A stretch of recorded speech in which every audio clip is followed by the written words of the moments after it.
Eragon, Book 1 in the Inheritance Cycle by Christopher Paolini.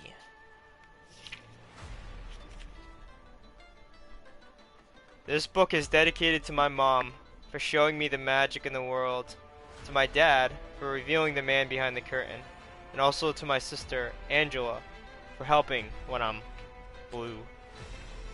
That's cute. Okay, prologue. Shade of Fear. Wind howled through the night, carrying a scent that would change the world. A tall shade lifted his head and sniffed the air. He looked human except for his crimson hair and maroon eyes. He blinked in surprise. The message had been correct. They were here. Or was it a trap? He weighed the odds, then said icily, "Spread out. Hide behind trees and bushes. Stop whoever is coming. Or die." Around him shuffled 12 Urgles with short swords and round iron shields painted with black symbols. They resembled men with bowed legs and thick, brutish arms made for crushing. A pair of twisted horns grew about their small ears. The monsters hurried into the brush, grunting as they hid. Well, that's not very good hiding. They're hiding in the bushes and you just hear like you're like, I know you're there. Soon the rustling quieted and the forest was silent again. The shade peered around a thick tree and looked up the trail. It was too dark for any human to see, but for him the faint moonlight was like sunshine streaming between the trees. Every detail was clear and sharp to his searching gaze. He remained unnaturally quiet, a long pale sword in his hand. A wire-thin scratch curved down the blade. The weapon was thin enough to slip between a pair of ribs, yet stout enough to hack through the hardest armor. Oh, geez. The Urgles could not see as well as the shade. They groped like blind beggars, fumbling with their weapons. An owl screeched, cutting through the silence. No one relaxed until the bird flew past. Then the monster shivered in the cold night. One snapped a twig with his heavy boot. The shade hissed in anger, and the Urgle shrank back, motionless. He suppressed his distaste. They smelled like fetid meat, and turned away. They were tools, nothing more. The shade forced back his impatience as the minutes became hours. The scent must have wafted far ahead of its owners. He did not let the Urgles get up or warm themselves. He denied himself those luxuries too, and stayed behind the tree, watching the trail. Another gust of wind rushed through the forest. The smell was stronger this time. Excited, he lifted a thin lip in a snarl. "Get ready," he whispered, his whole body vibrating. The tip of his sword moved in small circles. It had taken many plots and much pain to bring him to this moment. It would not do to lose control now. Eyes brightened under the Urgle's thick brows, and the creatures gripped their weapons tighter. Ahead of them, the shade heard a clink as something hard struck a loose stone. Faint smudges emerged from the darkness and advanced down the trail.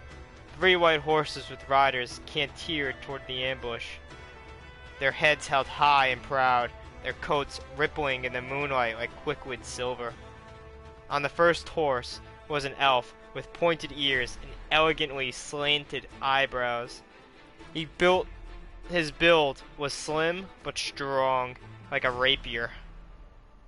A powerful bow was slung on his back. A sword pressed against his side opposite a quiver of arrows fletched with swan feathers. The last rider had the same fair face and angled features as the other. He carried a long spear in his right hand and a white dagger at his belt. A helm of extraordinary craftsmanship, wrought with amber and gold, rested on his head. Between these two rode a raven-haired elven lady who surveyed her surroundings with poise. Framed by long black locks, her deep eyes shone with a driving force.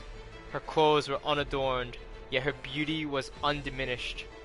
At her side was a sword, and on her back a long bow with a quiver. She carried in her lap a pouch that she frequently looked at, as if to reassure herself that it was still there. One of the elves spoke quietly, but the shade could not hear what was said. The lady answered with obvious authority, and her guards switched places. The one wearing the helm took the lead, shifting his spear to a readier grip. They passed the shade's hiding place and the first few Urgles without suspicion. The shade was already savoring his victory when the wind changed direction and swept through the elves, heavy with the Urgle's stench. The horses snorted with alarm and tossed their heads. The riders stiffened, eyes flashing from side to side, then wheeled their mounts around and galloped away. The lady's horse surged forward, leaving her guards far behind. Forsaking their hiding, the Urgles stood and released a stream of black arrows. The shade jumped out from behind the tree, raised his right hand, and shouted, "Godzilla!" A red bolt flashed from his palm toward the elven lady, illuminating the trees with a bloody light. It struck her steed, and the horse toppled with a high-pitched squeal, plowing into the ground, chest first. She leapt off the animal with inhuman speed, landed lightly, then glanced back for her guards. The Urgle's deadly arrows quickly brought down the two elves. They fell from the noble horses, blood pooling in the dirt. As the Urgles rushed to the slain elves, the shade screamed, "After her! She is the one I want!" The monsters grunted and rushed down the trail, again with a had to do it. A cry tore from the elf's lips as she saw her dead companions. She took a step toward them, then cursed her enemies and bounded into the forest. While the Urgles crashed through the trees, the shade climbed a piece of granite that jutted above them. From his perch, he could see all of the surrounding forest. He raised his hand and uttered, "Istaribotsk!" And a quarter-mile section of the forest exploded into flames. Grimly, he burned one section after another until there was a ring of fire, a half-league across, around the ambush site. The flames looked like a molten crown resting on the forest. Satisfied, he watched the ring carefully, in case it should falter. The brand of fire thickened, contracting the area the Urgles had to search. Suddenly, the shade heard shouts and a coarse scream. Through the trees he saw 3 of his charges fall in a pile, mortally wounded. He caught a glimpse of the elf running from the remaining Urgles. She fled toward the craggy piece of granite at a tremendous speed. The shade examined the ground 20 feet below, then jumped and landed nimbly in front of her. She skidded around and sped back to the trail. Black Urgle blood dripped from her sword, staining the pouch in her hand. The horned monsters came out of the forest and hemmed her in, blocking the only escape routes. Her head whipped around as she tried to find a way out. Seeing none, she drew herself up with a regal disdain. The shade approached her with a raised hand, allowing himself to enjoy her helplessness. "Get her." As the Urgle surged forward, the elf pulled open the pouch, reached into it, and then let it drop to the ground. In her hands was a large, sapphire stone that reflected the angry light of the fire. She raised it over her head, lips forming frantic words. Desperate, the shade barked, "Godzilla!" A ball of red flame sprang from his hand and flew towards the elf, fast as an arrow, but he was too late. A flash of emerald light briefly illuminated the forest, and the stone vanished. Then, the red fire smote, and she collapsed. The shade howled in rage, "Ah!" and stalked forward, flinging his sword at a tree.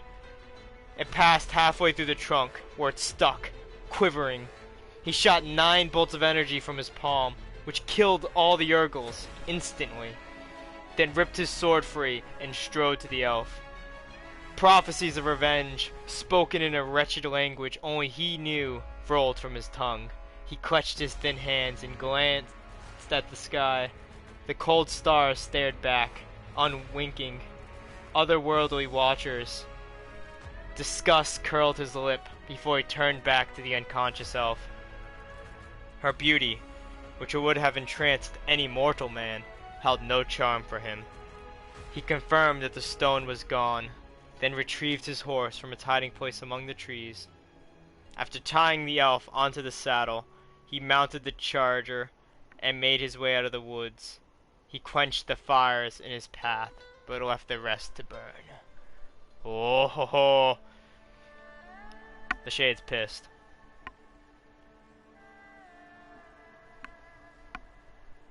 I mean, it's a little bit of a cliche, but I feel like a villain murdering his henchmen is a really good sign that they are furious, you know?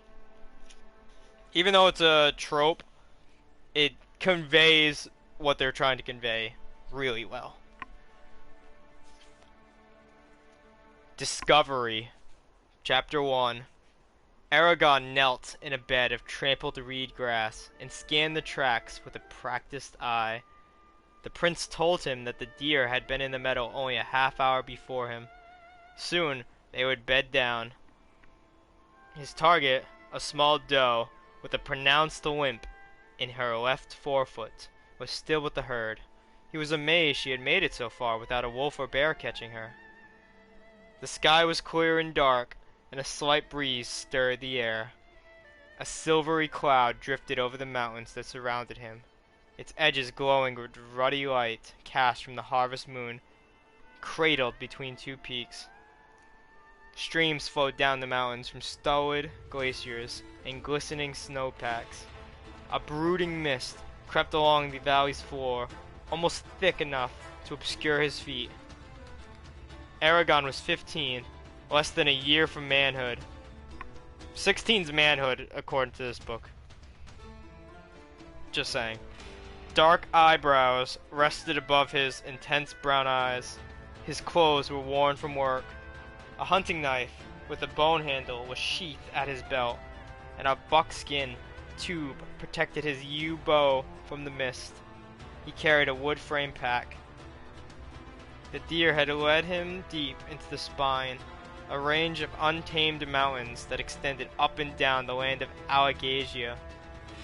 Strange tales and men often came from these mountains, usually boding ill. Despite that, Eragon did not fear the spine. He was the only hunter near Carvajal who dared track game deep into its craggy recesses. It was the third night of the hunt, and his food was half gone. If he did not fell the doe, he would be forced to return home empty-handed. That's a bummer. His family needed the meat for the rapidly approaching winter, and could not afford to buy it in Carval. Eragon stood with quiet assurance in the dusty moonlight, then strode into the forest towards a glen where he was sure the deer would rest. The trees blocked the sky from view and cast feathery shadows on the ground. He looked at the tracks only occasionally. He knew the way. Oh, good for Eragon. He's like Wolverine. He's like, I can smell it. At the glen, he strung his bow with a sure touch, then drew 3 arrows and knocked one, holding the others in his left hand. The moonlight revealed 20 or so motionless lumps where the deer lay in the grass. The doe he wanted was at the edge of the herd, her left foreleg stretched out awkwardly. Eragon slowly crept closer, keeping the bow ready. All his work of the past 3 days had led to this moment. He took a last, steadying breath, and an explosion shattered the night. The herd bolted. Eragon lunged forward, racing through the grass as a fiery wind surged past his cheek. He slid to a stop and loosened the arrow at the bounding doe. It missed by a finger's breadth and hissed into the darkness. He cursed and spun around, instinctively knocking another arrow.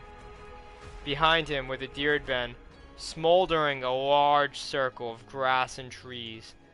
Many of the pines stood bare of their needles. The grass outside the charring was flattened.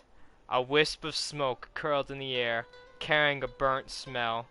In the center of the blast radius lay a polished blue stone. Mist snaked across the scorched area and swirled unsubstantial tendrils over the stone. Eragon watched for danger for several long minutes, but the only thing that moved was the mist. Cautiously, he released the tension from his bow and moved forward. Moonlight cast him in pale shadow as he stopped before the stone. He nudged it with an arrow, then jumped back.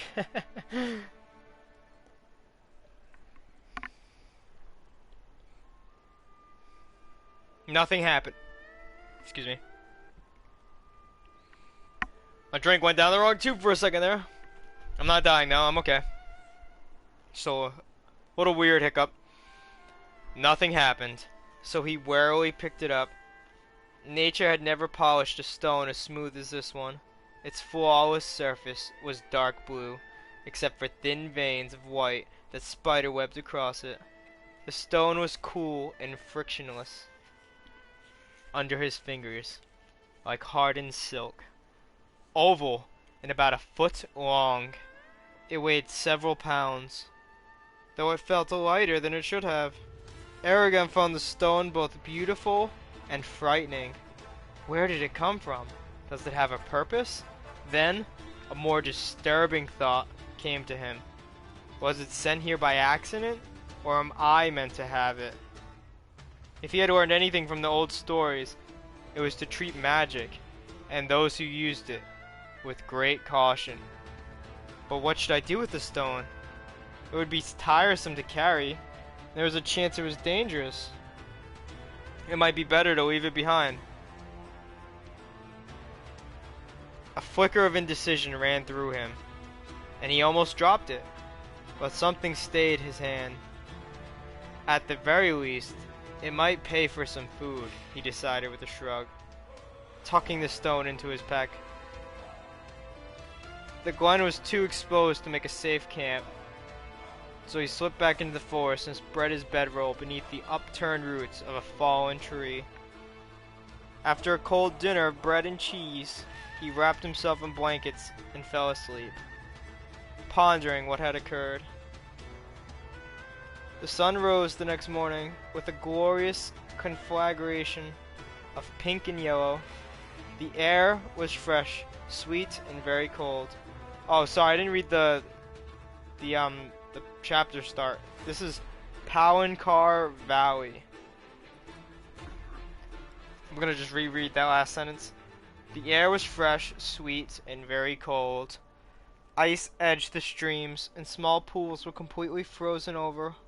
After a breakfast of porridge, Eragon returned to the glen and examined the charred area. The morning light revealed no new details, so he started for home. The rough game trail was faintly worn and, in places, non-existent. Because it had been forged by animals, it often backtracked and took long detours. Yet, for all its flaws, it was still the fastest way out of the mountains. The Spine was one of the only places that King Galbatorix could not call his own. Stories were still told about how half his army disappeared after marching into its ancient forest. A cloud of misfortune and bad luck seemed to hang over it. Though the trees grew tall and the sky shone brightly, few people could stay in the Spine for long without suffering an accident. Eragon was one of those few, not through any particular gift, it seemed to him, but because of persistent vigilance and sharp reflexes. He had hiked in this mountain for years, yet he was still wary of them. Every time he thought they had surrendered their secrets, something happened to upset his understanding of them, like the stone's appearance. He kept up a brisk pace, and the leagues steadily disappeared. In a late evening he arrived at the edge of a precipitous ravine. The Anora River rushed by far below, heading to Palancar Valley. Gorged with hundreds of tiny streams, the river was a brute force. Battling against the rocks and boulders that barred its way, a low rumble filled the air. He camped in a thicket near the ravine and watched the moon rise before going to bed. It grew colder over the next day. Eragon traveled quickly and saw little of the wiry wildlife. A bit past noon, he heard the Igualda Falls, blanketing everything with the dull sound of 1,000 splashes. The trail led him onto a moist slate, outcropping which the river sped past, flinging itself into empty air and down mossy cliffs. Before him lay Palancar Valley, exposed like an unrolled map. The base of the Igualda Falls, more than half a mile below, was the northernmost point of the valley. A little ways from the falls was Carvajal, a cluster of brown buildings. White smoke rose from the chimneys, defiant of the wilderness around it. At this height, farms were small square patches no bigger than the end of his finger. The land around them was tan or sandy, where dead grass swayed in the wind.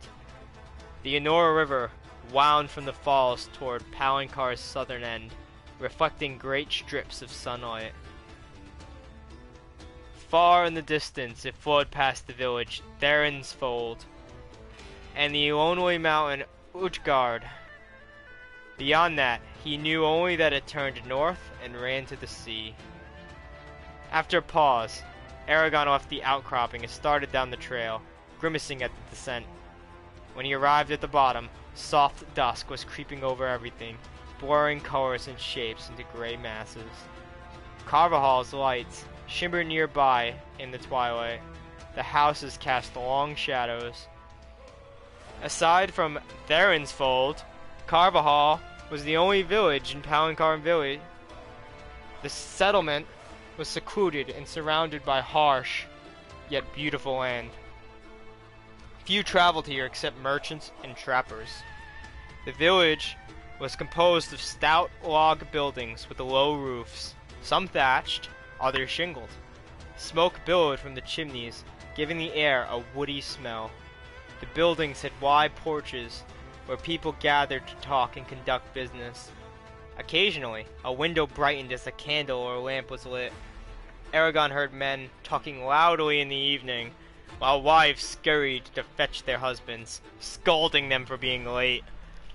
Eragon wove his way between the houses to the butcher's shop, a broad, thick-beamed building. Overhead, the chimney belched black smoke. He pushed the door open.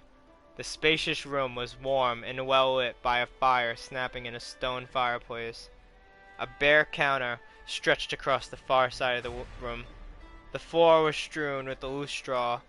Everything was scrumptiously clean, as if the owner spent his leisure time digging in obscure crannies for minuscule pieces of filth.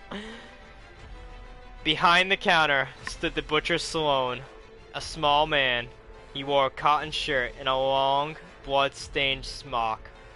An impressive array of knives swung from his belt. He had a sallow, pock-marked face, and his black eyes were suspicious. He polished the counter with a ragged cloth.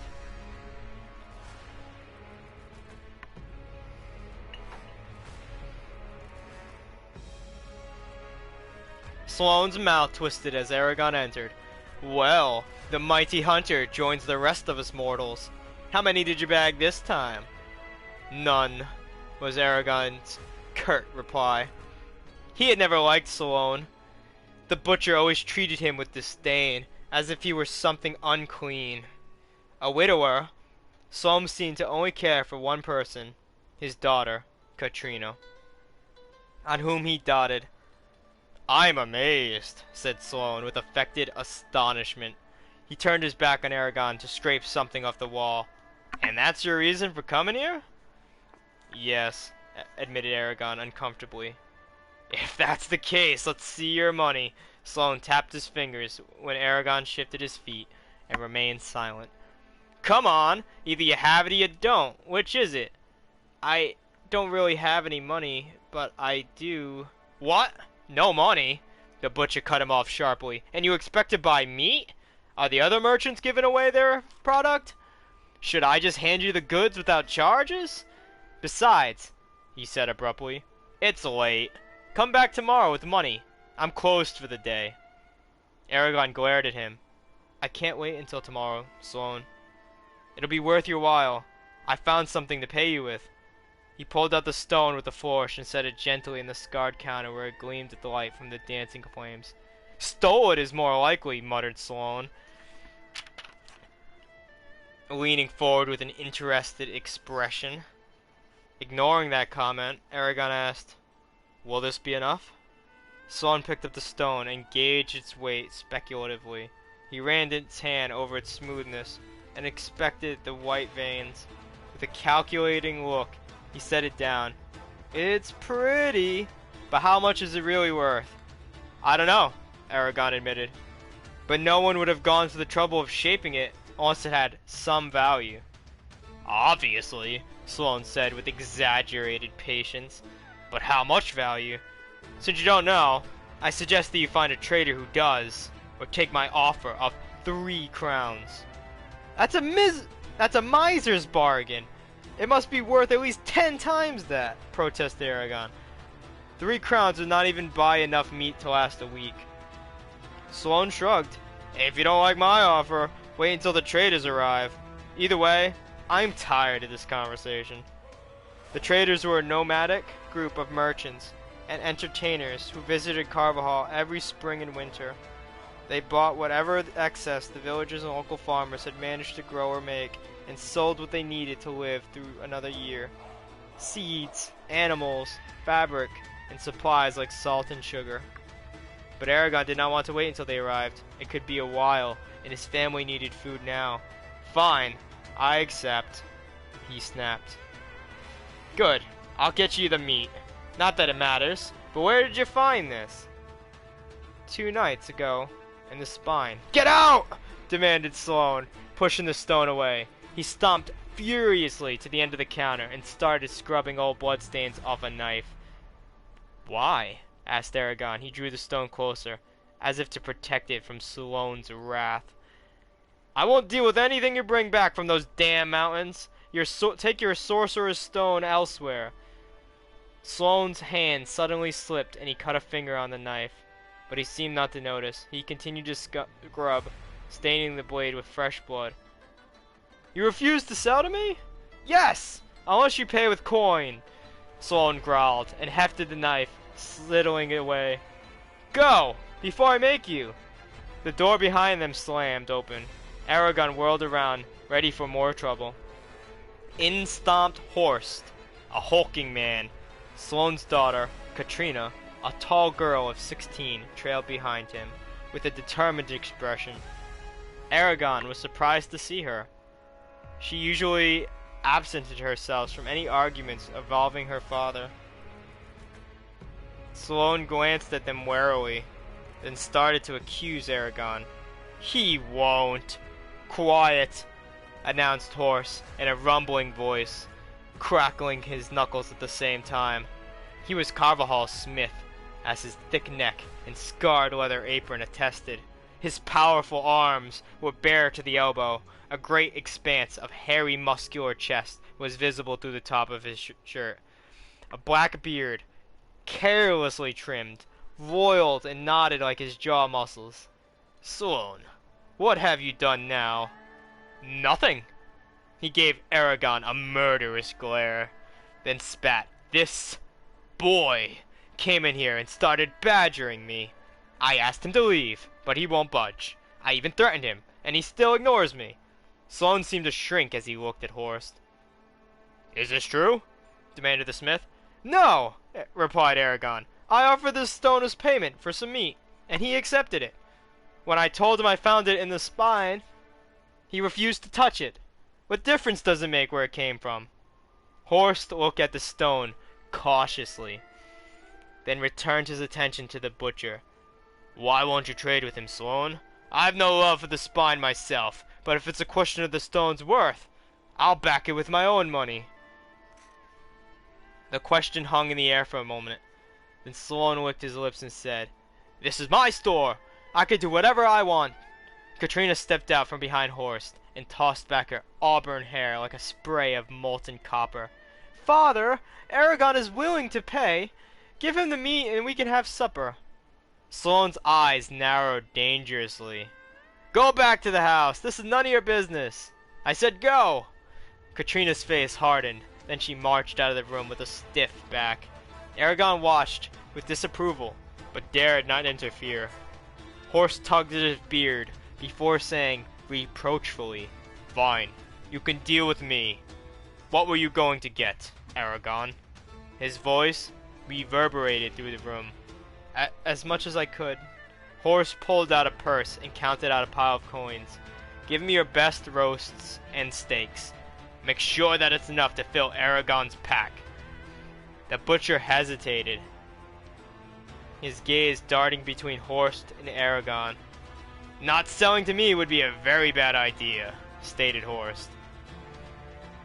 Glowering venomously, Sloane slipped into the back room.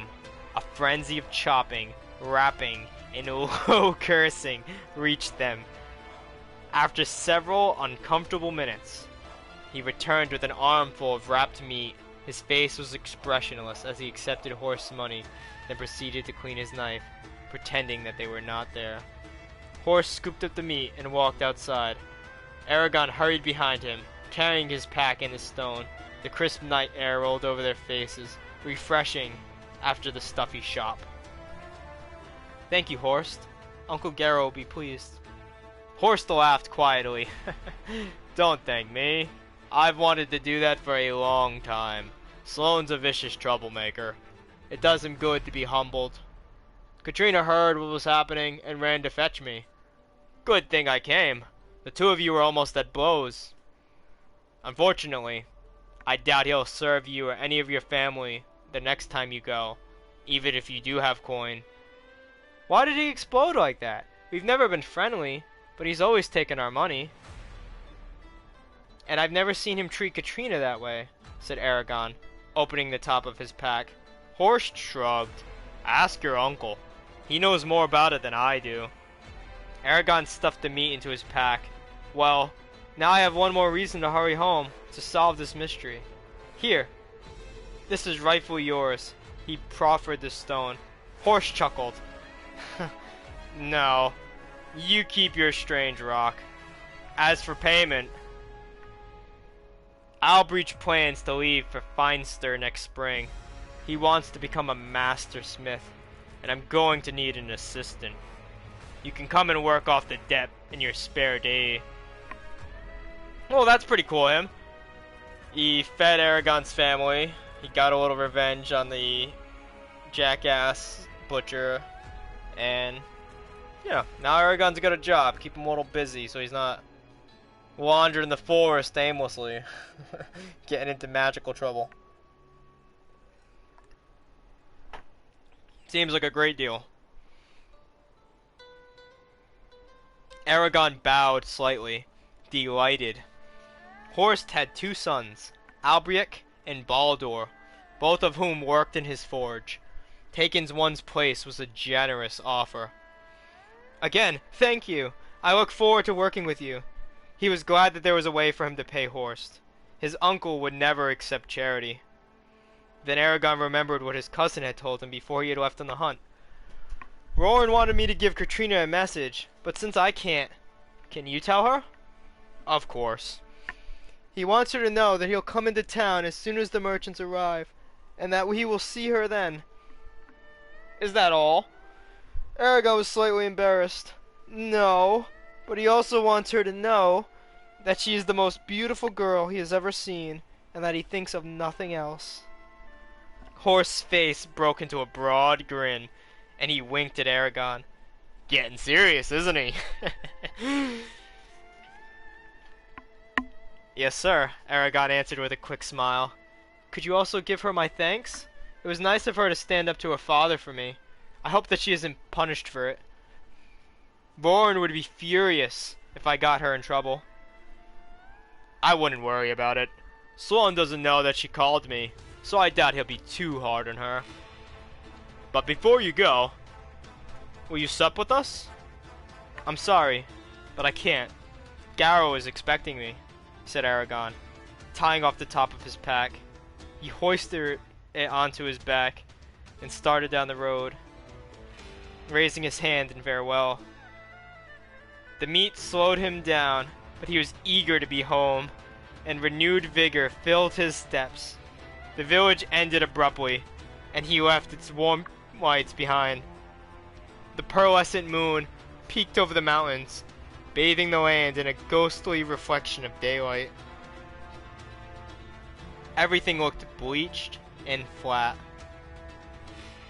Near the end of his journey, he turned off the road, which continued south. A simple path led straight through waist-high grass and up a knoll, almost hidden by the shadows of protective elm trees. He crested the hill and saw a gentle light shining from his home. The house had a shingled roof and a brick chimney. Eaves hung over the whitewashed walls, shadowing the ground below. One side of the enclosed porch was filled with split wood, ready for the fire. A jumble of farm tools cluttered the other side. The house had been abandoned for half a century when they moved in, after Garrow's wife, Marion, died. It was 10 miles from Carvajal, farther than anyone else's. People considered the distance dangerous because the family could not rely on help from the village in times of trouble. But Eragon's uncle would not listen. 100 feet from the house, in a dull-colored barn with 2 horses, Burka and Bra. It's literally Bra. With chickens and a cow. Sometimes there was also a pig. But they had been unable to afford one this year. A wagon sat wedged between the stalls. On the edge of their fields, a thick line of trees traced along the Enora River. He saw a light move behind a window as he warily reached the porch. "Uncle, it's Eragon! Let me in!" A small shutter slid back for a second, then the door swung inward. Garrow stood with his hand on the door. His warm clothes hung on him like rags on a stick frame. A lean, hungry face with intense eyes gazed out from under graying hair. He looked like a man who had been partially mummified before it was discovered that he was alive still. "Orin sleeping," was his answer to Eragon's inquiring glance. A lantern flickered on a wood table, so old that the grain stood up in tiny ridges like a giant fingerprint. Near a wood stove were rows of cooking utensils tacked onto the wall with homemade nails. A second door opened to the rest of the house. The floor was made of boards, polished smooth by years of trampling feet.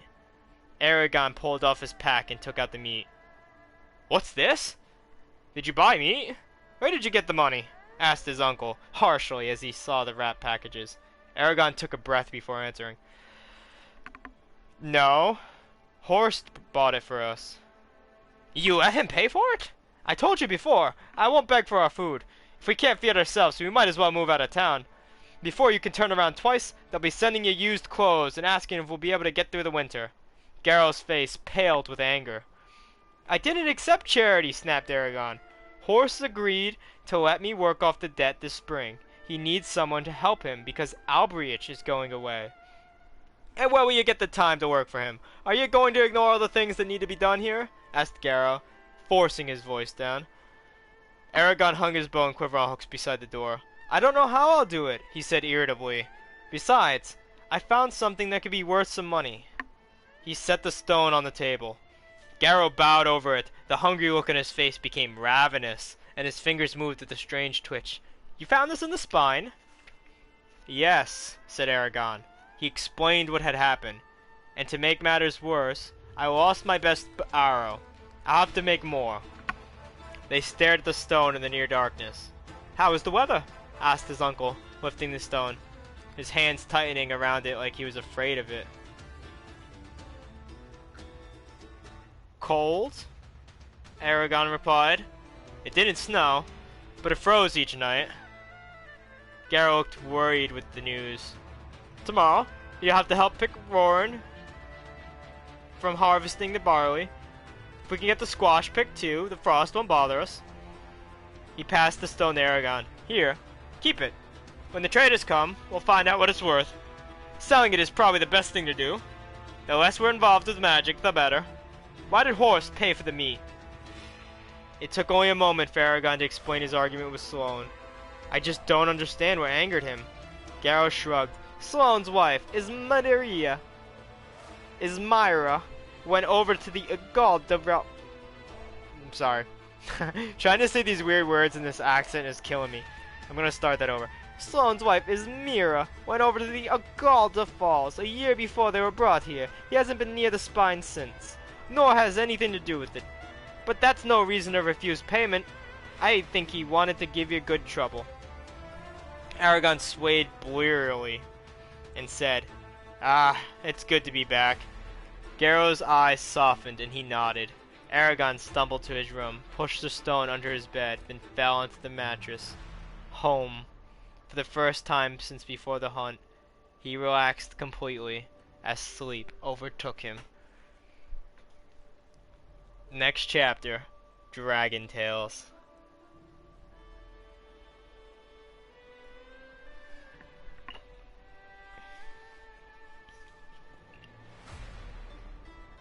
At dawn, the sun's rays streamed through the window, warming Eragon's face. Rubbing his eyes, he sat up on the edge of the bed. The pine floor was cold under his feet. He stretched his sore legs and rubbed his back, yawning. Besides the bed was a row of shelves covered with objects he had collected. They were twisted pieces of wood, odd bits of shells, rocks that had broken to reveal shiny interiors, and strips of dry grass tied into knots. His favorite item was a root so convoluted he never tired of looking at it. The rest of the room was bare, except for a small dresser and a nightstand. So Eragon is literally Ariel, if you didn't catch that. He pulled out his books. Oh, sorry. He pulled on his boots and stared at the floor, thinking. This was a special day. It was near this very hour, 16 years ago, that his mother, Selena, had come home to Carvajal alone and pregnant. She had been gone for 6 years, living in the cities.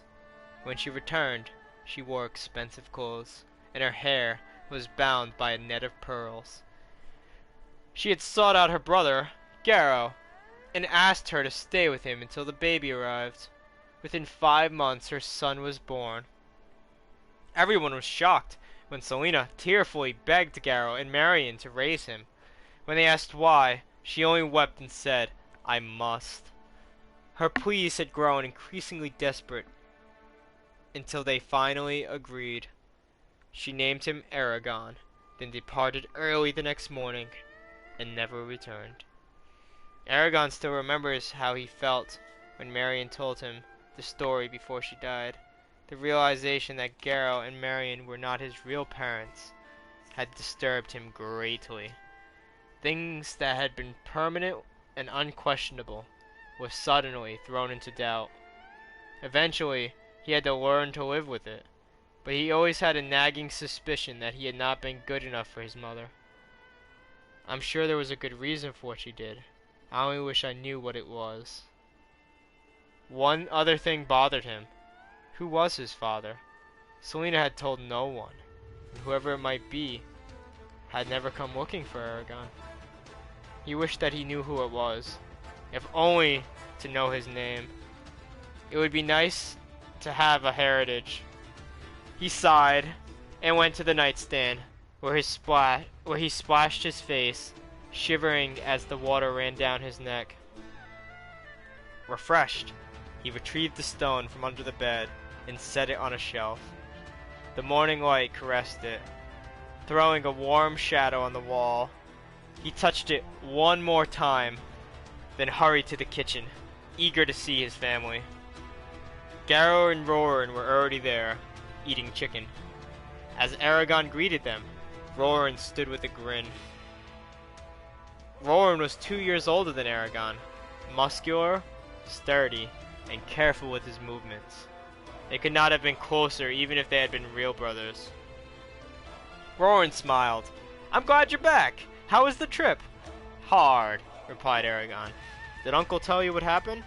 He helped himself to a piece of chicken, which he devoured hungrily. "No. said Roran, and the story was quickly told.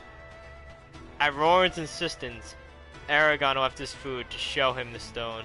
This elicited a satisfactory amount of awe, but Rowan soon asked nervously, "Were you able to talk with Katrina?"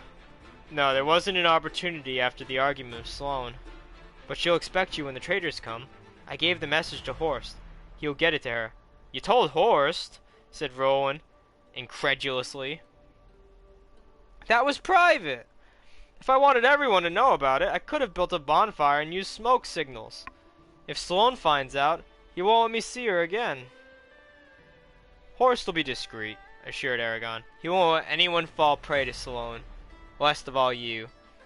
Rowan seemed unconvinced, but argued no more. They returned to their meals in the taciturn presence of Garrow. When the last bites were finished, all three went to work in the field. The sun was cold and pale, providing little comfort. Under its watchful eye, the last of the barley was stored in the barn. Next they gathered prickly vine squash. I said that weird. Then the rutabagas, the beets, the peas, the turnips, and beans, which they all pack into the root cellar. After hours of labor, they stretched their cramped muscles, pleased that the harvest was finished. The following days were spent pickling, salting, shelling, and preparing the food for winter. 9 days after Eragon's return, a vicious blizzard blew out of the mountain and settled over the valley. The snow came down in great sheets, blanketing the countryside in white. They only dared to leave the house for firewood and to feed the animals, for they feared getting lost in the howling wind and featureless landscape. They spent their time huddled over the stove as gusts rattled the heavy window shutters. Days later the storm passed, revealing an alien world of soft white drifts.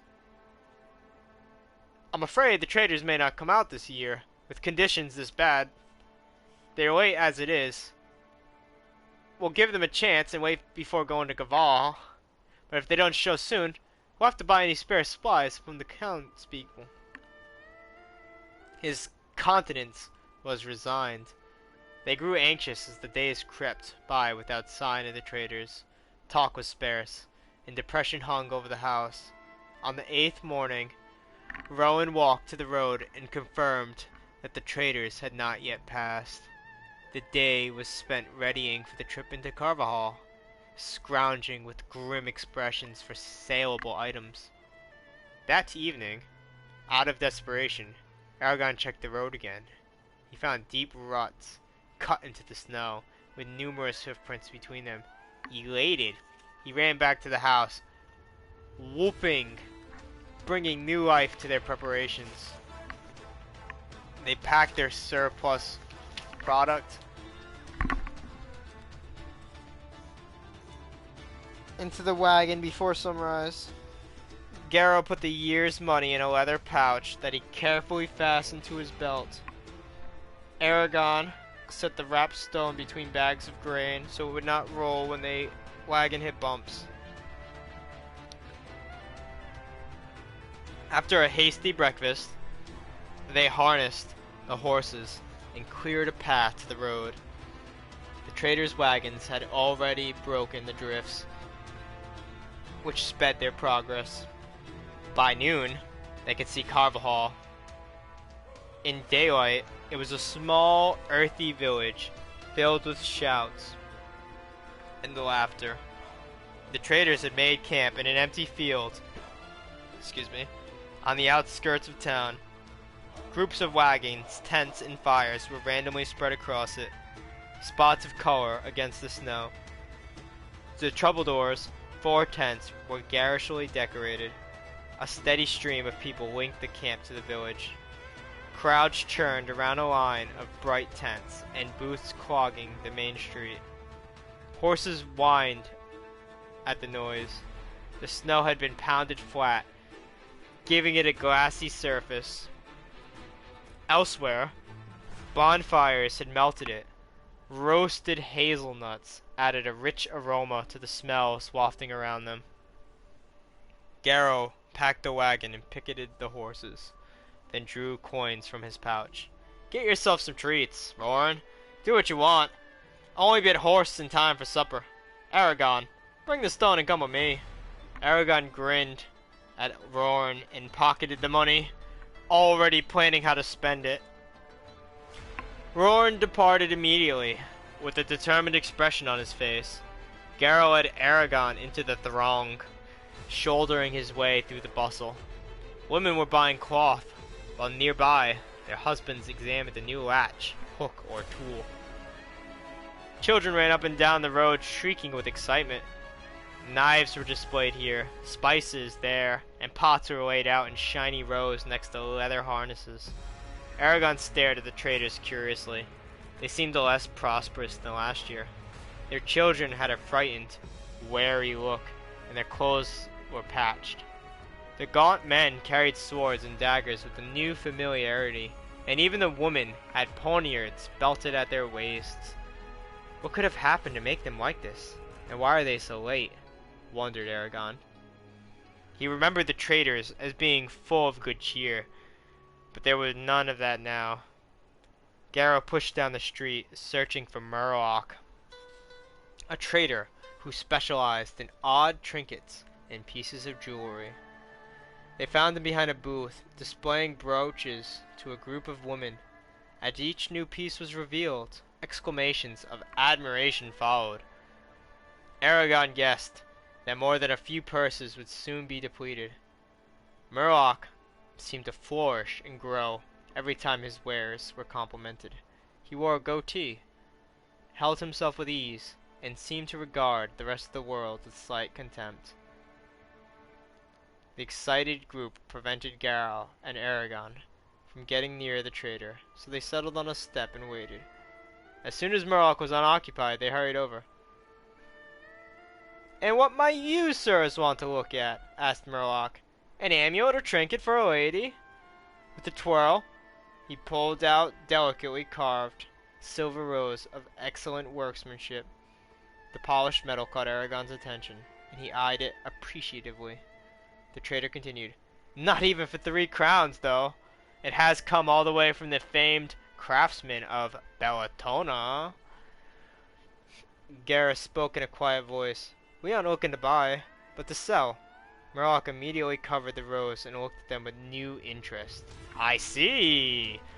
Maybe if item is of any value, you would like to trade it for 1 or 2 of these exquisite pieces." He paused for a moment while Eragon and his uncle stood uncomfortably, then continued. "You did bring the object of consideration?"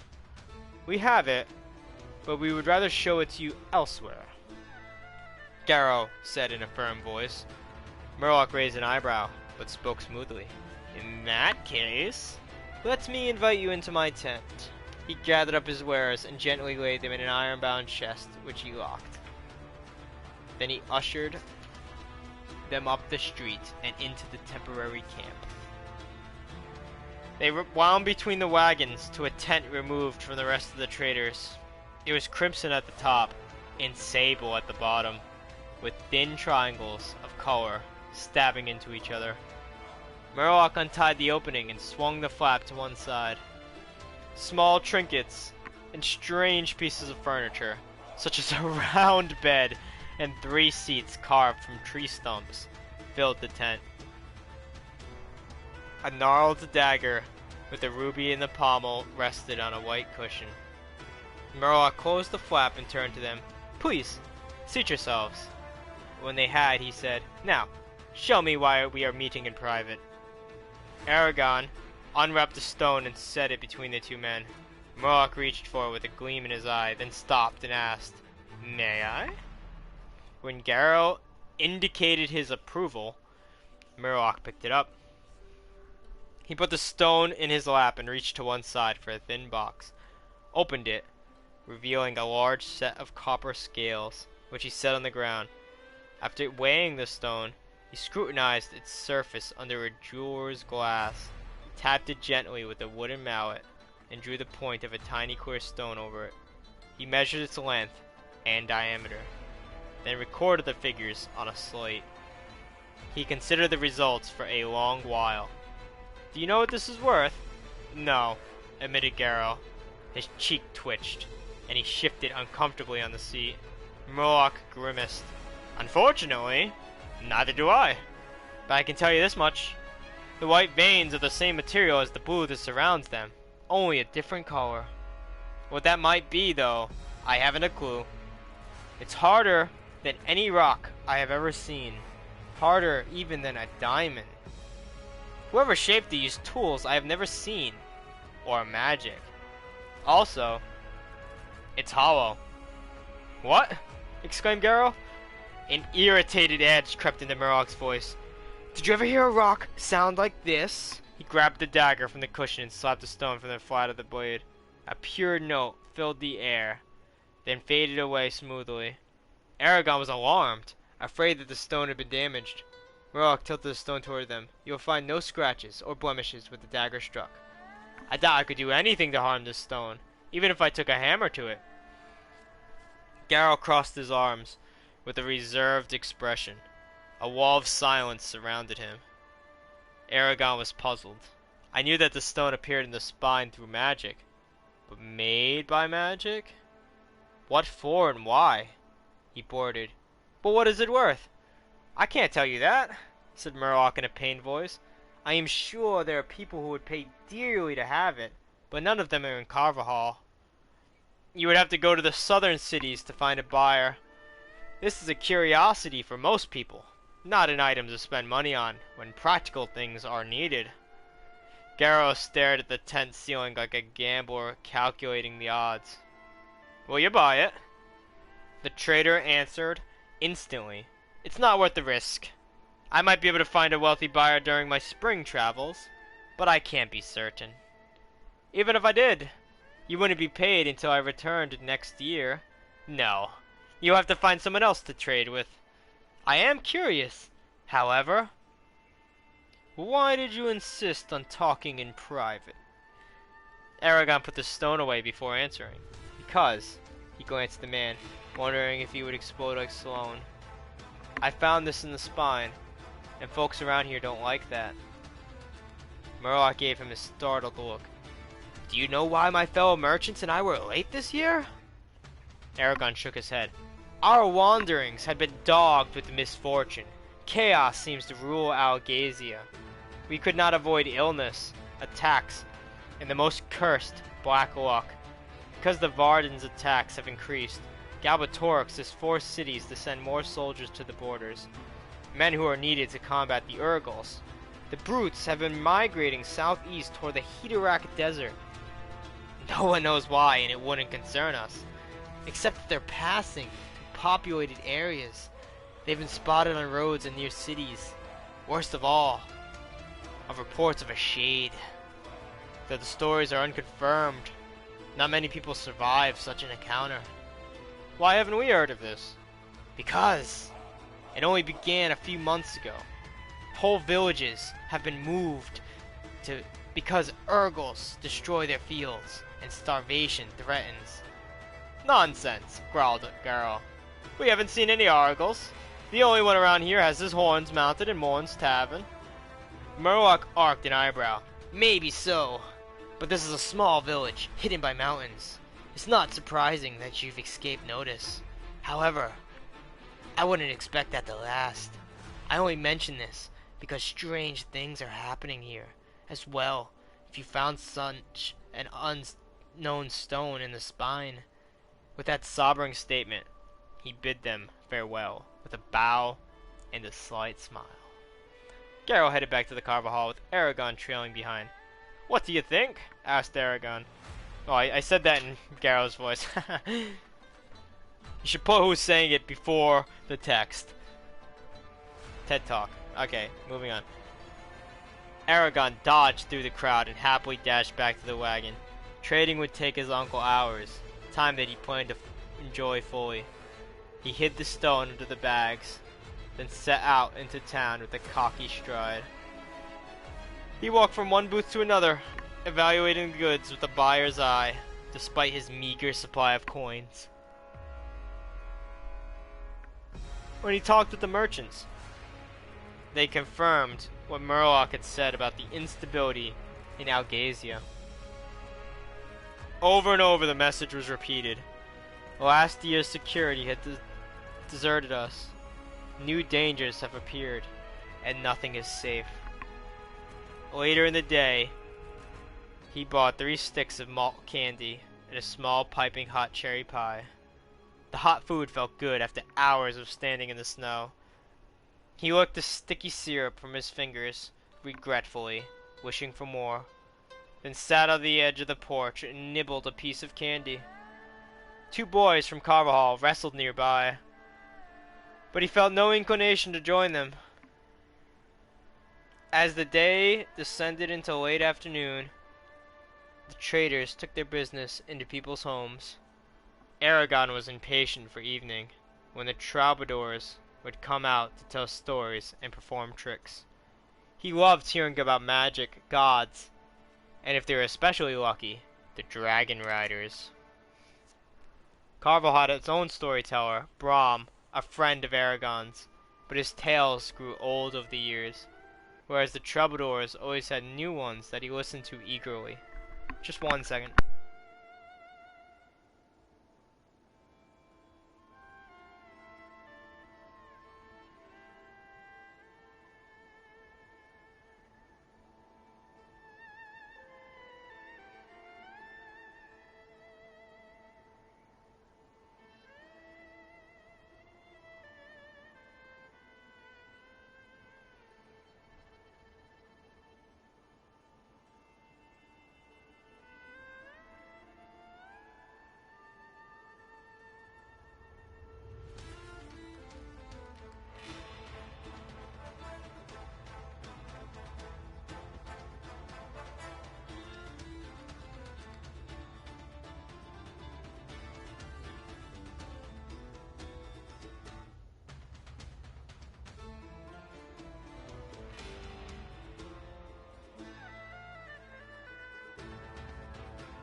Sorry about that, I had to collect myself. I could feel my voice going there for a second. Eragon had just broken off an icicle from the underside of the porch when he spotted Sloane nearby. The butcher had not seen him, so Eragon ducked his head and bolted around a corner toward Morn's tavern. The inside was hot and filled with greasy smoke from sputtering tallow candles. The shiny black Eragon horns, their twisted span as great as his outstretched arms, were mounted over the door.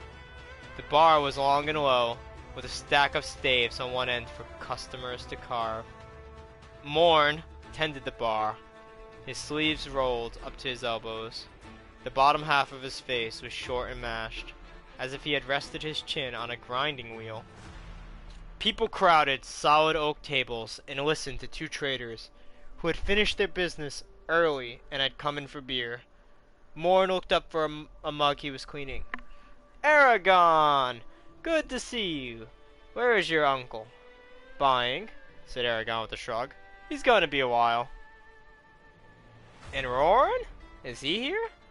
Asked Morn, as he swiped the cloth through another mug. Yes.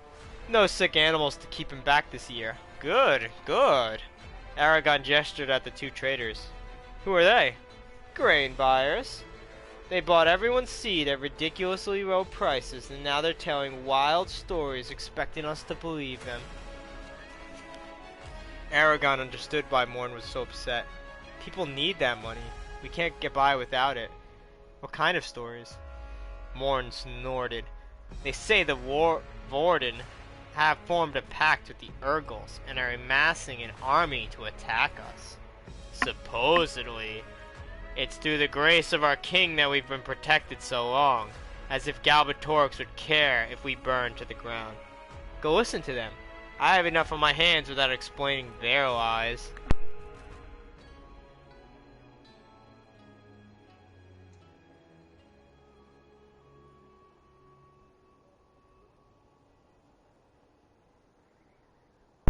The first traitor filled the chair with his enormous girth. His every movement caused it to protest loudly. There were no hints of hair on his face. His pudgy hands were baby smooth, and he had pouting lips that curled petulantly as he sipped from a flagon. The second man had a florid face. The skin around his jaw was dry and corpulent, filled with lumps of hard fat, like cold butter gone rancid.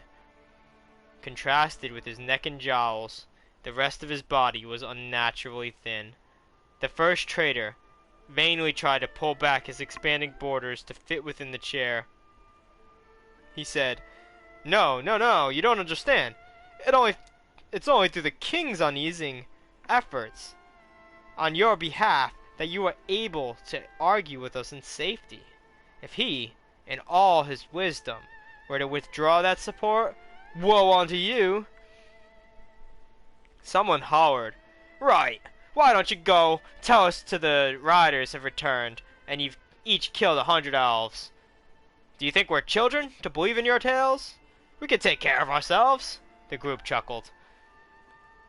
The traitor started to reply, when his thin companion intervened with a wave of his hand. Gaudy jewels flashed on his fingers. "You misunderstand. We know the Empire cannot care for each of us personally, as you may want, but it can keep Urgles and other abominations from overrunning this." He searched vaguely for the right term. "Place."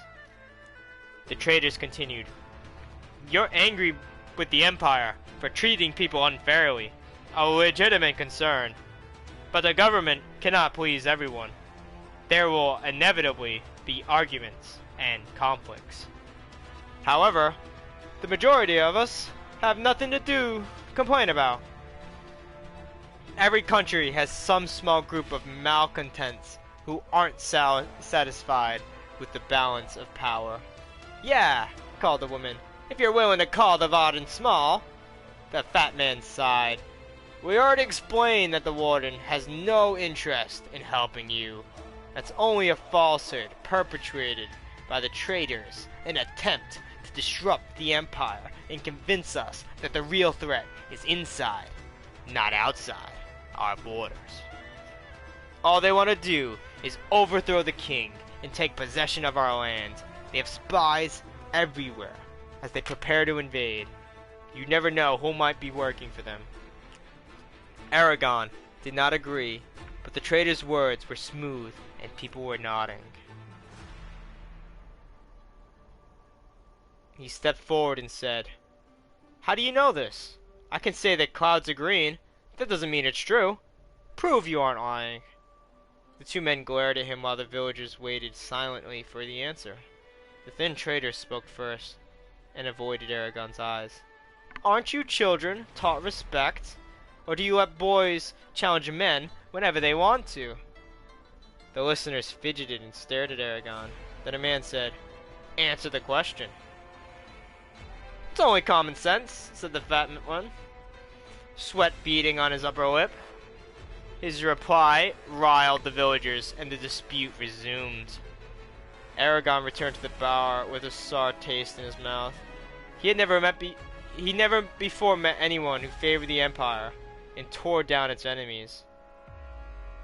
There was a deep-seated hatred of the Empire in Carvajal, almost hereditary in nature. The Empire never helped them during harsh years when they nearly starved, and its tax collectors were heartless. He felt justified in disagreeing with the traitors regarding the king's mercy, but he did speculate about the Varden.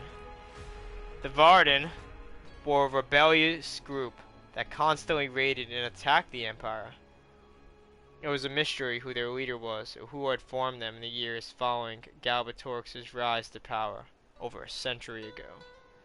The group had garnered much sympathy as they eluded Galbatorix's efforts to destroy them. Little was known about the Varden except that if you were a fugitive and had to hide, or if you hated the Empire, they would accept you. The only problem was finding them. Morn leaned over the bar and said, "Incredible. isn't it? They're worse than vultures circling a dying animal. There's gonna be trouble if they stay so much longer. For us or for them? Them, said Morn, as angry voices filled the tavern. Eragon left when the argument threatened to become violent. The door thudded shut behind him, cutting off the voices. It was early evening, and the sun was sinking rapidly. The houses cast long shadows on the ground. As Eragon headed down the street, he noticed Roran and Katrina standing in an alley. Roran said something Eragon could not hear. Katrina looked down at her hands and answered in an undertone, then leaned up onto her tiptoes and kissed him before darting away.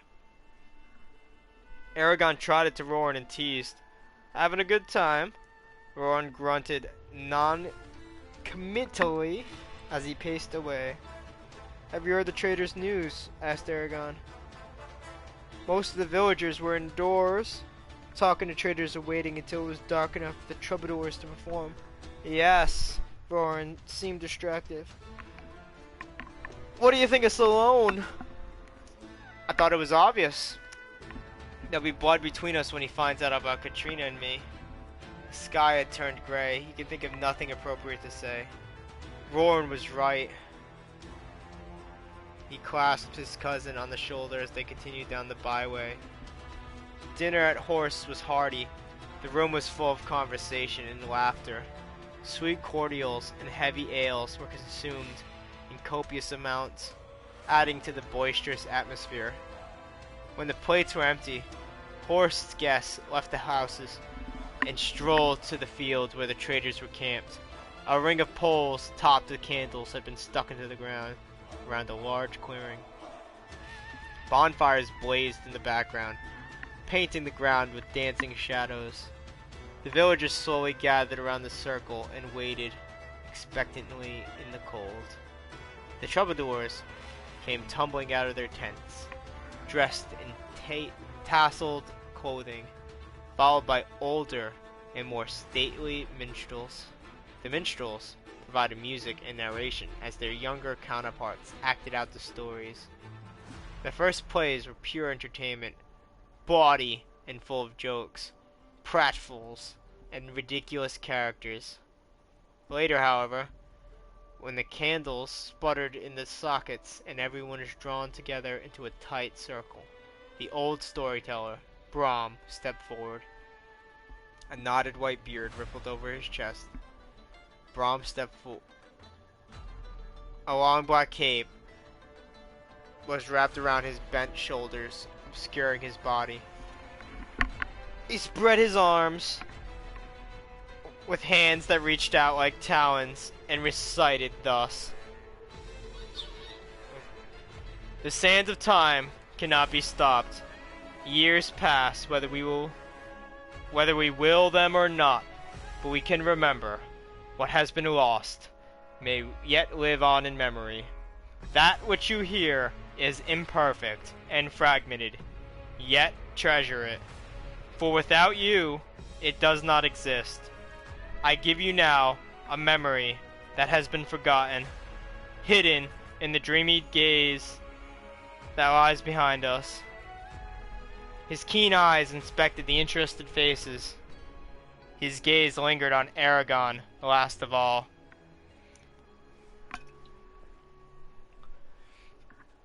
"Before your grandfather's fathers were born, and yeah, before their fathers, the Dragon Riders were formed. To protect and guard was their mission, and for thousands of years they succeeded. Their prowess in battle was unmatched, for each had the strength of 10 men. They were immortal, unless blade or poison took them. For good only was their power used, and under their tutelage, tall cities and towers were built out of the living stone. While they kept peace, the land flourished. It was a golden time. The elves were our allies, the dwarves our friends. Wealth flowed into our cities, and men prospered, but weep, for it could not last."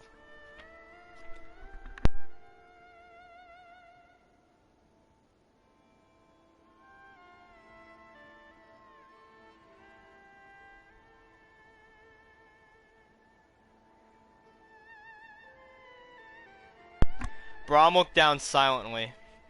Infinite sadness resonated in his voice. Though no enemy could destroy them, they could not guard against themselves. And it came to pass, at the height of their power, that a boy, Galbatorix by name, was born in the province of Inzelbeth, which is no more. At 10 he was tested, as was the custom, and it was found that great power resided in him. The riders accepted him as their own. Through their training he passed, exceeding all others in skill. Gifted with a sharp mind and a strong body, he quickly took his place among the riders. Some saw his abrupt rise as dangerous and warned the others, but the riders had grown arrogant in their power and ignored caution. Alas, sorrow was conceived that day. So it was that soon after his training was finished, Galbatorix took a reckless trip with two friends. Far north they flew. Night and day passed into the Urgel's remaining territory, foolishly thinking their new powers would protect them. There, on a sheet of ice, unmelted even in summer, they were ambushed in their sleep. Though his friends and their dragons were butchered, and he suffered great wounds, Galbatorix slew his attackers. Tragically, during the fight, a stray arrow pierced his dragon's heart. Without the arts to save her, she died in his arms. Then were the seeds of madness planted. The storyteller clasps his hands and looks around slowly, shadows flickering around his worn face. The next words came like the mournful toll of a requiem. Alone, bereft of much of his strength, and half mad with loss, Galbatorix wandered without hope in that desolate land, seeking death. It did not come to him, though. He threw himself without fear against all living things. Urgles and other monsters fled from his haunted form. During this time, he came to realize that the riders might grant him another dragon. Driven by this thought, he began the arduous journey back through the spine. Territory he had soared over effortlessly on a dragon's back now took him months to traverse. He could hunt with magic, but oftentimes he walked in places where animals did not travel. Thus, when his feet finally left the mountains, he was close to death. A farmer found him collapsed in the mud and summoned the riders. Unconscious, he was taken to their holdings, and his body healed. He slept for 4 days.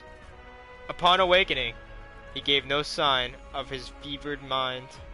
When he was brought before a council, covened to judge him, Galbatorix demanded another dragon. The desperation of the request revealed his dementia, and the council saw him for what he truly was. Denied his hope, Galbatorix, through the twisted mirror of his madness, came to believe it was the rider's fault his dragon had died. Night after night, he brooded on that, and formulated a plan to exact revenge. Brahm's words dropped to a mesmerizing whisper. He found a sympathetic rider, and there his insidious words took root. By persistent reasoning and the use of dark secrets he learned from a shade, he inflamed the rider against their elders. Together, they treacherously lured and killed an elder. When the foul deed was done, Galbatorix turned on his ally and slaughtered him without warning. The riders found him then, with blood dripping from his hands.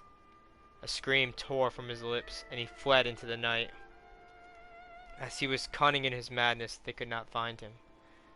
For years, he hid in wastelands like a hunted animal, always watching for pursuers.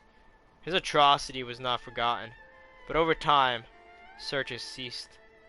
Then, through some ill fortune, he met a young rider, Morzan, strong of body, but weak of mind. Galbatorix convinced Morzan to leave a gate unbolted in the citadel Illyria, which is now called Urbane. Through this gate, Galbatorix entered and stole a dragon hatchling. He and his new disciple hid themselves in an evil place where the riders dared not venture. There, Morzan entered into a dark apprenticeship, learning secrets and forbidden magic that should never have been revealed. When his instruction was finished and Galbatorix's black dragon, Shuriken, was fully grown, Galbatorix revealed himself to the world, with Morzan at his side. Together, they fought any rider they met. With each kill, their strength grew. 12 of the riders joined Galbatorix out of desire for power and revenge against perceived wrongs. These 12, with Morzan, became the 13 Forsworn. The riders were unprepared and fell beneath the onslaught. The elves, too, fought bitterly against Galbatorix, but they were overthrown and forced to flee to their secret places, from whence they come no more. Only Vrail, leader of the riders, could resist Galbatorix and the Forsworn, ancient and wise. He struggled to save what he could and keep the remaining dragons from falling to his enemies. In the last battle, before the gates of Doro Aba, Vrail defeated Galbatorix, but hesitated with his final blow. Galbatorix seized the moment and smote him in the side. Grievously wounded, Vrail fled to Utgard Mountain, where he hoped to gather strength. But it was not to be, for Galbatorix found him. As they fought, Galbatorix kicked Vrail in the fork of his legs. With that underhanded blow, he gained dominance over Vrail and removed his head with a blazing sword. Then, as power rushed through his veins, Galbatorix anointed himself king over all of Alagasia. And from that day, he has ruled us. With the completion of the story, Brahm shuffled away with the troubadours. Eragon thought he saw a tear shining on his cheek. People murmured quietly to each other as they departed. Garros said to Eragon and Rorn, "Consider yourselves fortunate. I have heard this tale only twice in my life. If the Empire knew that Brahm had recited it, he would not live to see a new month."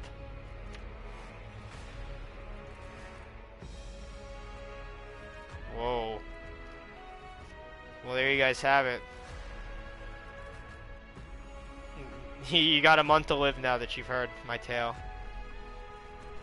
Alright. I need to run off, fill my water, hit the bathroom. I'm going to take like a 30-second break, and then we're going to begin the next chapter. I definitely have like 2 or 3 more in me. Appreciate the patience. Be right back.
have returned. So, we got the tale of how Galbatorix became king. What a guy. Clearly, not the most favored person in the kingdom.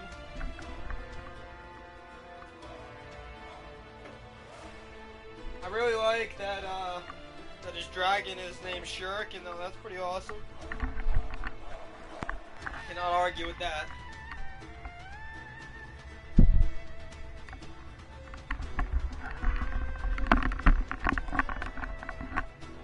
As for his persona, though, yeah, not so awesome. I mean, you feel bad for him a little bit. He just, in reality, he's just mourning his dragon. Just the worst way possible. So here we go. Fate's Gift. The evening after their return from Carvajal, Eragon decided to test the stone as Murloc had. Alone in his room, he set it on his bed and laid 3 tools next to it. He started with a wooden mallet and lightly tapped the stone, produced a subtle ringing. Satisfied, he picked up the next tool, produced a subtle... He picked up the next tool, a heavy leather hammer. A mournful peal reverberated when it struck.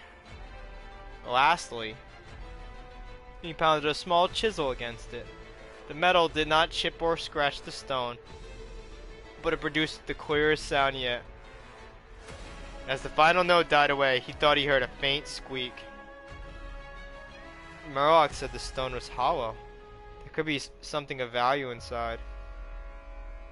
I don't know how to open it, though. There must have been a good reason for someone to shape it, but whoever sent the stone into the spire hasn't taken the trouble to retrieve it, or doesn't know where it is. But I don't believe that a magician with enough power to transport the stone wouldn't be able to find it again. So was I meant to have it? He could not answer the question. Resigned to an unsolvable mystery, he picked up the tools and returned the stone to its shelf. That night, he was abruptly roused from sleep. He listened carefully. All was quiet. Uneasy, he slid his hand under the mattress and grasped his knife. He waited a few minutes, then slowly sank back to sleep. A squeak pierced the silence, tearing him back to wakefulness. He rolled out of bed and yanked the knife from its sheath. Fumbling with a tinderbox, he lit a candle. The door to his room was closed. Though the squeak was too loud for a mouse or rat, he still checked under the bed. Nothing. He sat on the edge of the mattress and rubbed the sleep from his eyes. Another squeak filled the air, and he started violently. Where was that noise coming from? Nothing could be in the floor or walls. They were solid wood. The same went for his bed, and he would have noticed if anything had crawled into his straw mattress during the night. His eyes settled on the stone. He took it off the shelf and absently cradled it as he studied the room. A squeak rang in his ears and reverberated through his fingers. It came from the stone. The stone had given him nothing but frustration and anger, and now would not even let him sleep. It ignored his furious glare and sat solidly, occasionally peeping. Then it gave one very loud squeak and fell silent. Eragon warily put it away and got back under the sheets. Whatever secret the stone held, it would have to wait until the morning. The moon was shining through the window when he woke again. The stone was rocking on the shelf, knocking against the wall. It was bathed in cool moonlight that bleached its surface. Eragon jumped out of bed, knife in hand. The motion stopped, but he remained tense. Then the stone started squeaking and rocking faster than ever. With an oath, he began dressing. He did not care how valuable that stone might be. He was going to take it far away and bury it. The rocking stopped. The stone became quiet. It quivered, then rolled forward and dropped onto the floor with a loud thump. He inched toward the door in alarm as the stone wobbled toward him. Suddenly, a crack appeared on the stone. Then another. And another. Transfixed, Eragon leaned forward, still holding the knife. At the top of the stone, where all the cracks met, a small piece wobbled, as if it were balanced on something, then rose and toppled to the floor. After another series of squeaks, a small dark head poked out of the hole, followed by a weirdly angled body. Eragon gripped the knife tighter and held very still.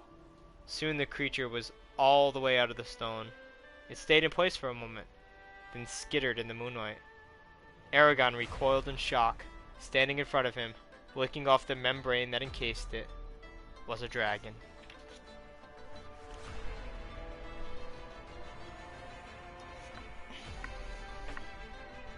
Awakening. The dragon was no longer than his forearm, yet it was dignified and noble. Its scales were deep sapphire blue, the same color as the stone. But not a stone, he realized. An egg. The dragons feigned its wings. They were what had made it appear so contorted. The wings were several times longer than its body, and ribbed with thin fingers of bone that extended from the wing's front edge, forming a line of widely spaced talons. The dragon's head was roughly triangular. Two diminutive white fangs curved down of its upper jaw. They looked very sharp. Its claws were also white, like polished ivory, and slightly serrated on the inside curve. A line of small spikes ran down the creature's spine from the base of its head to the tip of its tail. A hollow, where its neck and shoulders joined, created a larger than normal gap between the spikes. Eragon shifted slightly, and the dragon's head snapped around. Hard, ice blue eyes fixed on him. He kept very still. It might be a formidable enemy if it decided to attack. Eragon shifted slightly. Oh wait, the dragon lost interest in Eragon and awkwardly explored the room, squealing as it bumped into a wall or furniture. With a fluttering of wings, it leaped onto the bed and crawled to his pillow, squeaking. Its mouth was open pitifully, like a young bird's, displaying rows of pointed teeth. Eragon sat cautiously on the end of the bed. The dragon smelled his hand, nibbled his sleeve. He pulled his arm back. A smile tugged at Eragon's lips as he looked at the small creature. Tentatively, he reached out with his right hand and touched its flank. A blast of icy energy surged into his hand and raced up his arm, burning his veins like liquid fire. He fell back with a wild cry. An iron clang filled his ears, and he heard a soundless scream of rage. Every part of his body seared with pain. He struggled to move, but was unable to. After what seemed like hours, warmth seemed back into his limbs, leaving them tingling. Shivering uncontrollably, he pushed himself upright. His hand was still numb, his finger paralyzed. Alarmed, he watched as the middle of his palm shimmered and formed a diffused white oval. The skin itched and burned like a spider bite. His heart pounded frantically. Eragon blinked, trying to understand what had occurred. Something brushed against his consciousness, like a finger trailing over his skin. He felt it again, but this time it solidified into a tendril of thought through which he could feel a growing curiosity. It was as if an invisible wall surrounding his thoughts had fallen away, and he was now free to reach out with his mind. He was afraid that without anything holding him back, he would float out of his body and be unable to return, becoming a spirit of the other. Scared, he pulled away from the contact. The new sense vanished as if he had closed his eyes. He glared suspiciously at the motionless dragon. A scaly leg scraped against his side, and he jerked back, but the energy did not shock him again. Puzzled, he rubbed the dragon's head with his right hand. A light tingling ran up his arm. The The dragon nuzzled him, arcing its back like a cat. He slid a finger over its thin wing membranes. They felt like old parchment, velvety and warm, but still slightly damp. Hundreds of slender veins pulsed through them. Again, the tendril touched his mind, but this time, instead of curiosity, he sensed an overpowering, ravenous hunger. He got up with a sigh.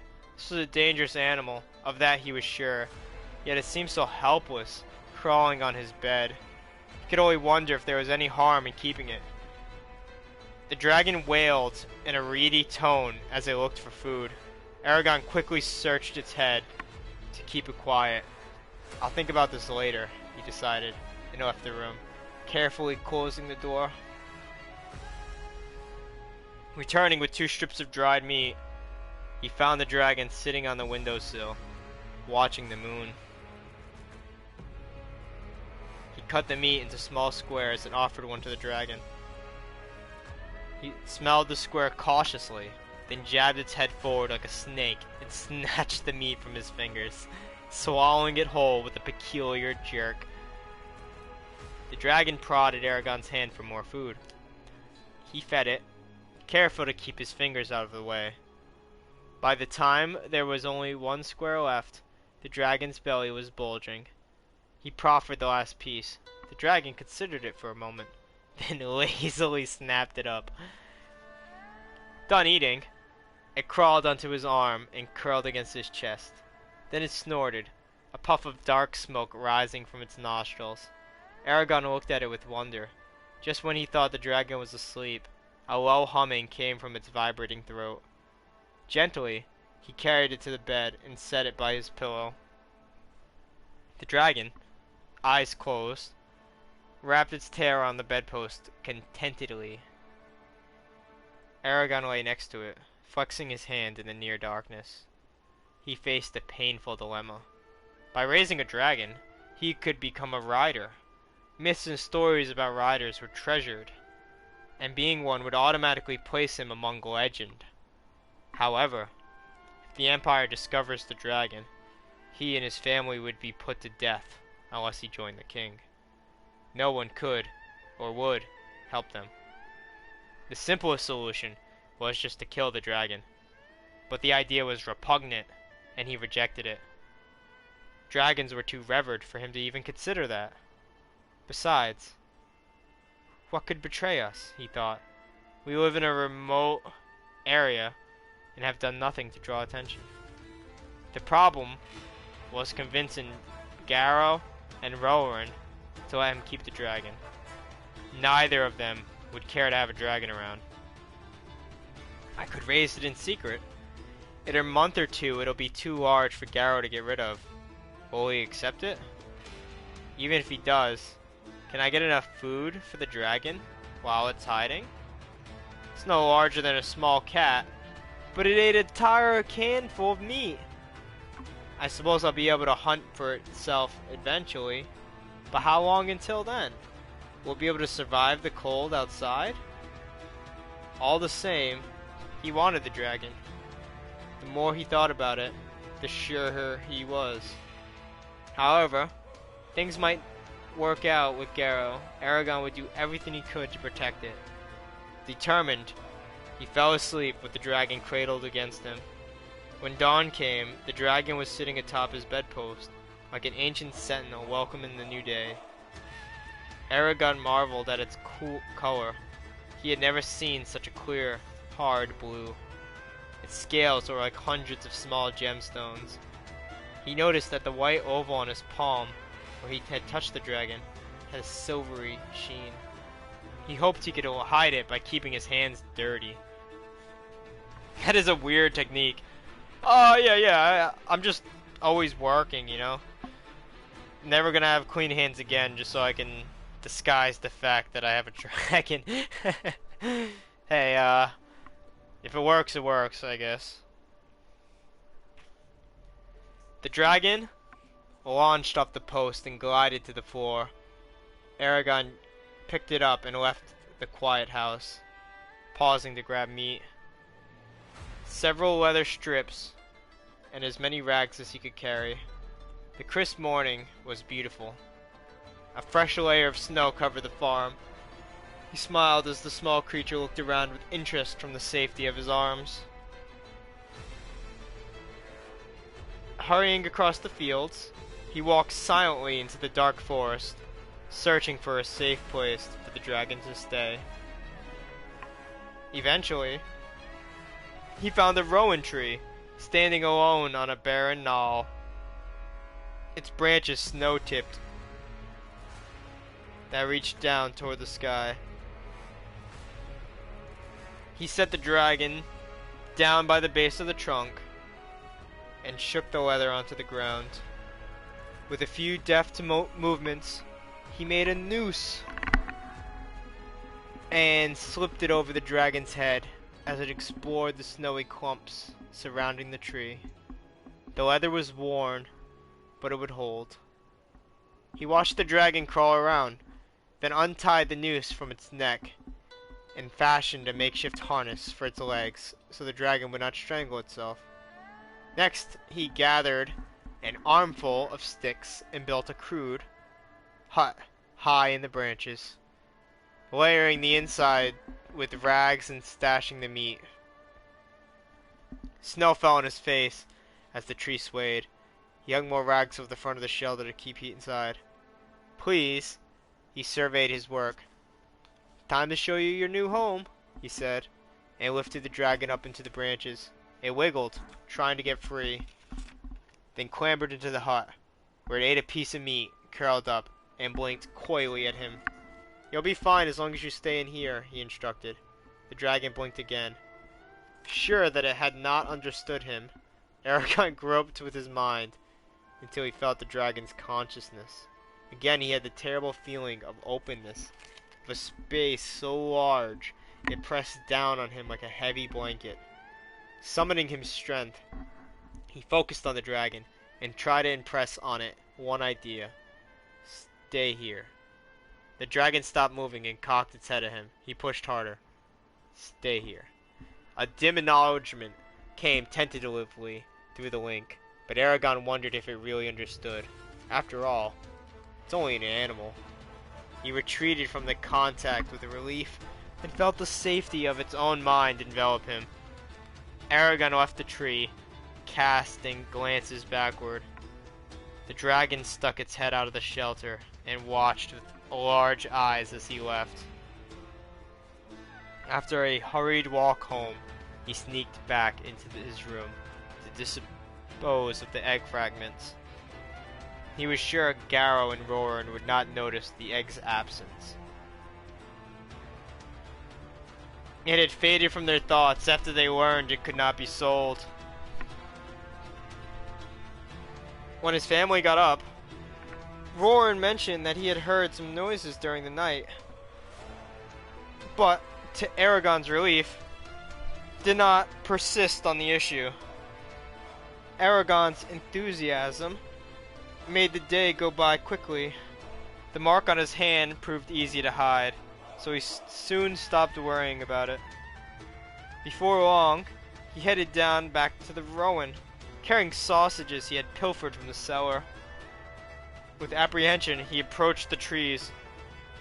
Is the dragon able to survive outside in winter? His fears were groundless. The dragon was perched on a branch, gnawing on something between its front legs. It started squeaking excitedly when it seen him. He was pleased to see that it had remained in the tree, above the reach of large predators. As soon as he dropped the sausages at the base of the trunk, the dragon glided down. While it voraciously tore apart the food, Eragon examined the shelter. All the meat he had left was gone, but the hut was intact, and tufts of feathers littered the floor. Good, it can get its own food. It struck him that he did not know if the dragon was a he or a she.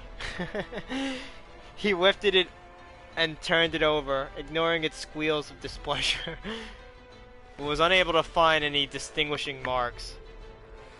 It seems like it won't give up its secrets without a struggle. He spent a long time with the dragon.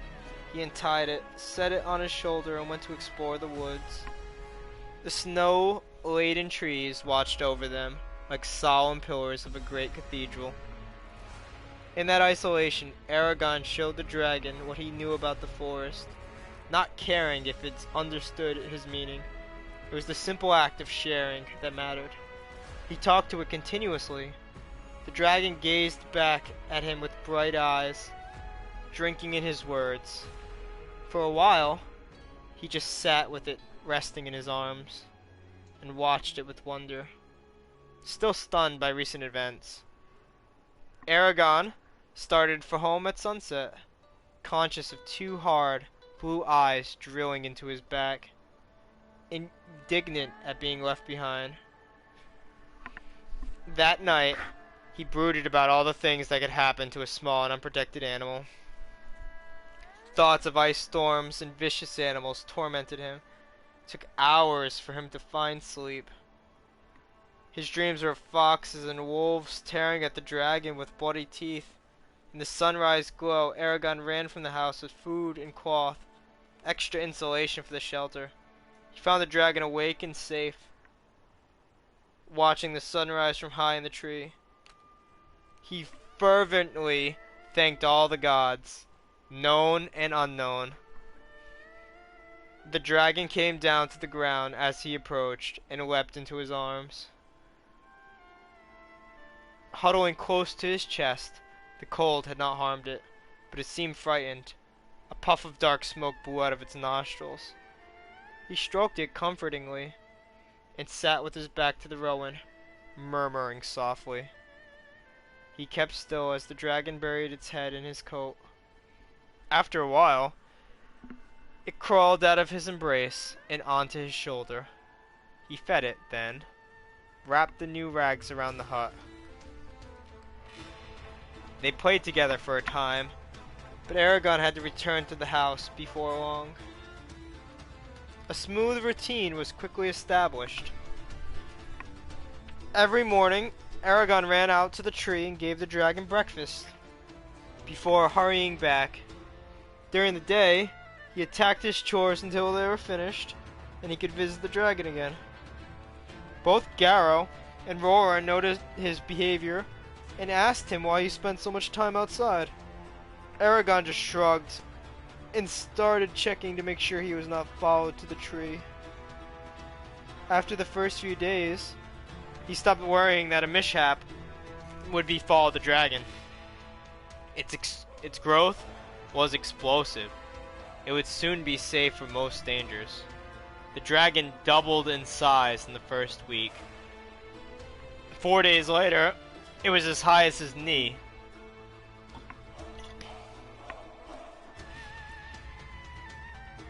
It no longer fit inside the hut in the ruin, so Eragon was forced to build a hidden shelter on the ground. The task took him 3 days.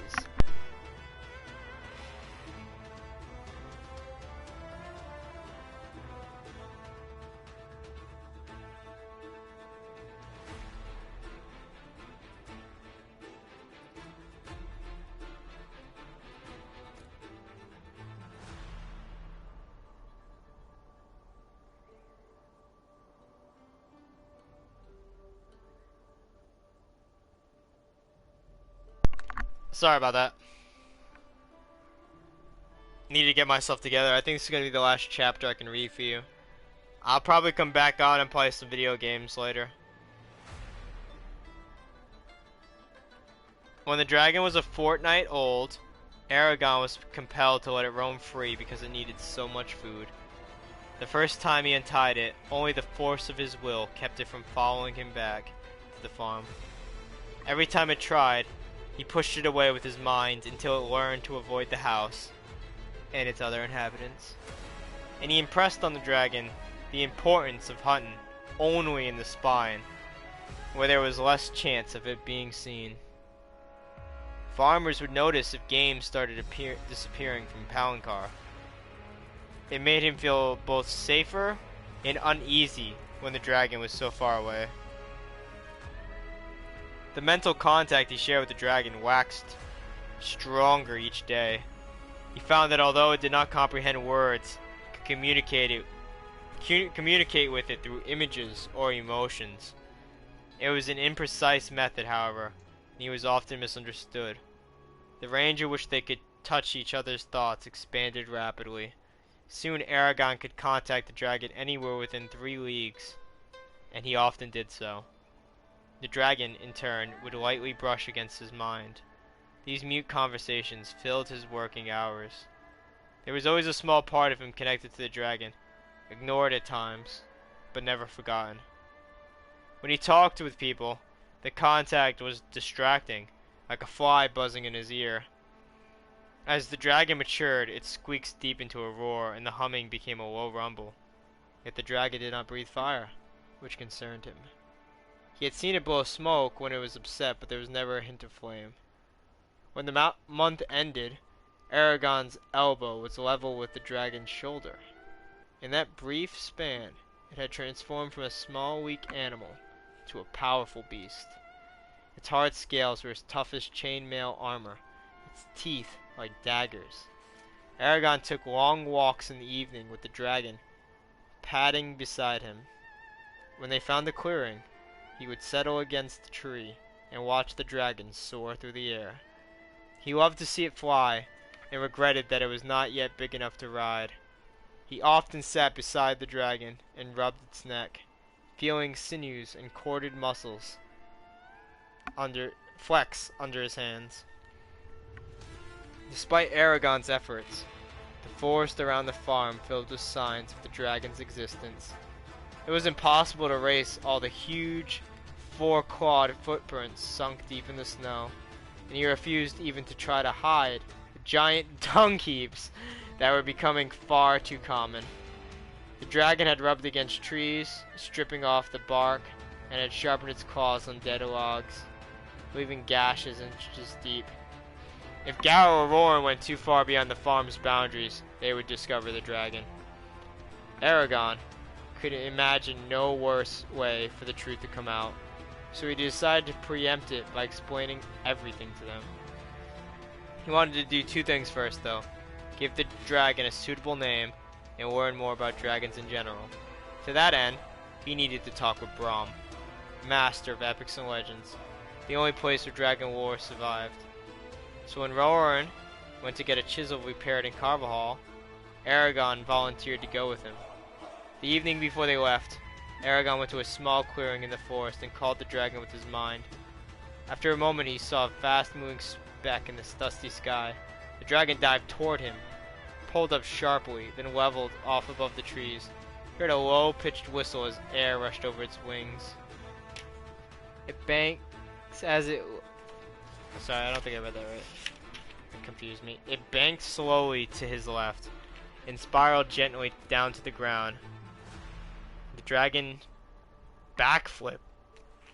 The dragon... Does it say backflip? Back flapped. For balance with a... Oh, I understand. They're talking about when they do like the whoosh, whoosh with their wings to like land.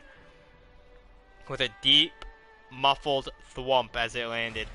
Eragon opened his mind, still uncomfortable with the strange sensation, and told the dragon that he was leaving. It snorted with unease. He attempted to soothe it with a calming mental picture. The dragon whipped its tail, unsatisfied. He rested his hand on its shoulder and tried to radiate peace and serenity. Scales bumped under its fingers as he patted it gently. A single word rang in his head, deep and clear. Eragon. It was solemn and sad, as if an unbreakable pact were being sealed. He stared at the dragon, and a cold tingle ran down his arm. Eragon. A hard knot formed in his stomach as unfathomable sapphire eyes gazed back at him. For the first time, he did not think of the dragon as an animal. There was something else, something different. He raced home, trying to escape the dragon. My dragon. Eragon. Ooh, that's a cool place to stop. When we come back, Eragon is going to go into Carvajal and hopefully learn about his newfound pet from Braum. This has been really fun. I've really enjoyed getting back